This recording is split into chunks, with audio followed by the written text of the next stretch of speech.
If you don't know what a Christian is, or have a kind of confusing view of that, then you'll never see anybody outside of a relationship with Christ. So we hammered it last week about what is a Christian. A Christian is a person who. And for many people that I talk to, they'll say a Christian is a person, basically they're saying that are good people, that are nice, that go to church, that are devout, that are religious, that believe a certain thing. You see, and we miss it. A Christian, let me just give you this definition.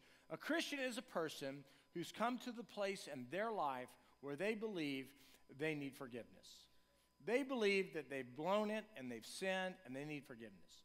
And that same person is at a place where they realize they can't be good enough to make up for this mistake or any of their mistakes, and that they need a Savior.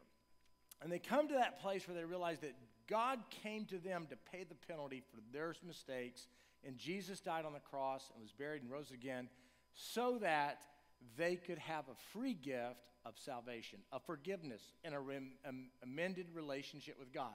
So a Christian is not a person who believes Jesus died for the sins of the world. That's way too generic. You see, a Christian isn't a person that believes in the history or believes in Jesus or Abraham Lincoln or Gandhi. I mean, a person that believes in the cognitive understanding of the person of Christ makes no difference in their life. It's a person that has surrendered and said, I need forgiveness. I need a Savior.